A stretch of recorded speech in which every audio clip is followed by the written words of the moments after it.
travaille dans la finance depuis une vingtaine d'années, principalement dans le monde bancaire. J'ai commencé en tant qu'analyste dans les fusions-acquisitions, donc plutôt dans l'accompagnement de dirigeants sur des choix stratégiques très forts. Et dans un deuxième temps, plutôt en tant qu'analyste financier sur des valeurs cotées, principalement dans les biens de consommation et en particulier sur le secteur du luxe.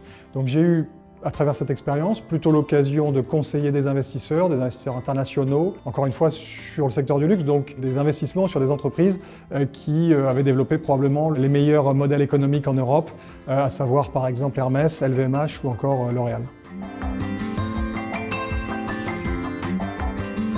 Le fonds dividende durable a été créé en 2019 dans un contexte où le marché obligataire ne permettait plus de répondre aux besoins de nos clients investisseurs qui cherchaient à l'époque des rendements plutôt garantis et évidemment positifs. On est rentré dans un schéma il y a plusieurs années où les rendements sont devenus négatifs. Donc on a conçu ce produit pour répondre à ce besoin des clients d'avoir un rendement relativement régulier dans un environnement de risque plutôt maîtrisé. Dans dividende durable, il y a deux niveaux. D'abord le dividende, évidemment. Le dividende aujourd'hui, ça représente 40% du retour aux actionnaires. Le rendement que sert ce dividende est très nettement supérieur à la rémunération que servent des obligations d'État et même des obligations d'entreprises jugées investment grade, donc de très bon niveau. Le deuxième point, c'est sur ce caractère durable, la pérennité du dividende. C'est ce qui nous a motivés dans la création de ce fonds. L'objectif n'est clairement pas une maximisation du dividende, c'est de chercher des entreprises qui sont capables au long cours de verser un dividende qui est systématiquement en croissance. Pour être plus précis, ce que l'on a retenu comme critère, ce sont des entreprises qui ont été capables de servir un dividende en croissance pendant au moins 10 exercices consécutifs. Et voilà comment on a construit ce fonds dividende durable.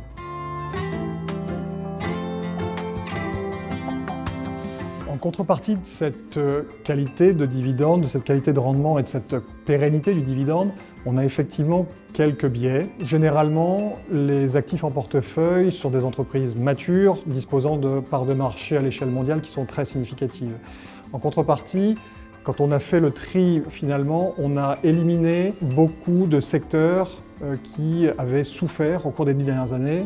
Ça va notamment être le cas du pétrole et de la banque qui sont naturellement sous-représentés dans notre univers. Ce que l'on peut noter également, c'est un biais géographique avec une surreprésentation des entreprises d'Europe du Nord, d'Allemagne et de Suisse dans le portefeuille. Nos clients ont répondu présent sur cette philosophie de gestion puisqu'ils nous ont confié plus de 30 millions d'euros depuis la création de ce fonds en 2019. Ça s'est fait auprès de clientèles privées, multigestion et institutionnelles. On pense que ça devrait s'accélérer au cours des prochaines années puisque en 2020, on a fait labelliser ce fonds. On a obtenu une labellisation ISR pour ce fonds. C'est un élément de plus en plus central pour les sélectionneurs de fonds, que ce soit pour des particuliers comme pour des professionnels.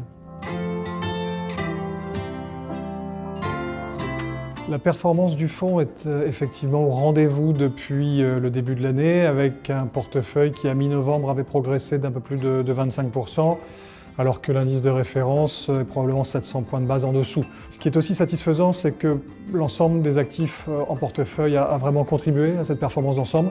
Ce qu'on peut noter quand même, c'est que parmi les meilleurs contributeurs, on va retrouver deux très belles valeurs technologiques hollandaises, ASML et ASM International. On va retrouver aussi deux très belles valeurs françaises du luxe et de la beauté avec Hermès et L'Oréal. On va également retrouver des entreprises de la santé comme Straumann et Merck. Et enfin de belles valeurs américaines comme Microsoft ou Morgan Stanley. Peut-être est-il utile de revenir sur l'année 2020.